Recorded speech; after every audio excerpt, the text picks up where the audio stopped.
Good evening, Dylan. I do agree we have been stuck on the same topic for probably far too long. Although I am eagerly awaiting seeing your silly or crazy or wacky or however you want to describe it video.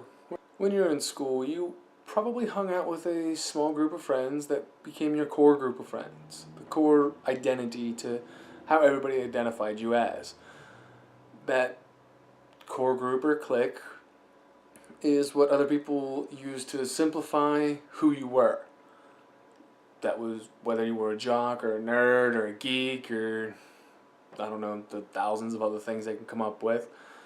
And that's who you were through school unless you worked really hard to change your identity. We do that elsewhere in life as well. Sometimes it's the job title that dictates this identity. Sometimes it's a hobby. Sometimes it's living expenses or wealth or income or whatever other category you want to use. Meanwhile, we want to try and apply a general broad strokes. It's very contradictory. And I kind of like that sometimes, that contradiction in the hypocrisy. Because you see what people believe and then what they don't want to believe at the same time in the same statement. You get all that there is on that topic very easily. Sometimes.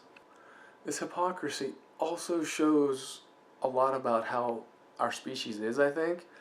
Because it shows that we can make up our mind about one thing and a totally opposite parallel thing can still be acceptable, even though they are super contradictory and they should not exist at the same time. Sometimes that hypocrisy is called a double standard.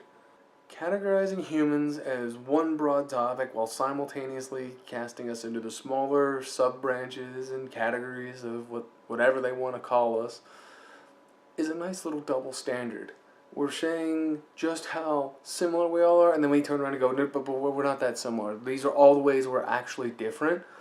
But this big general topic thing is just something that makes everybody feel good. I really don't have any way to change that or fix that or make that less prevalent in society. I just like finding them sometimes. Well, usually when I stumble upon them and they hit me square in the face is usually when I find them and go, oh, hey, that's kind of cool. And then I pretty much ignore it for ever and remember it at the most unusual times when it has absolutely no relevance. I wonder if any other species on this planet has as much diversity as ours does in the regards of how to describe them breaks down the closer and the closer you get to the individual. I wonder if that's more of a product of us being what we consider the most intelligent species on this planet, the one that has basically recreated the surface to better suit our own needs and may have caused some long-term damage to our own environment, or if that's just because we can't read the minds and thoughts and emotions of other animals well enough to be able to break them down further. Because we do say that pets have their own personality, but we never extend that to other creatures. And is that us reflecting our human emotions and characteristics and desires onto our pets, but we don't do that to animals in the wild because we don't have that connection to them?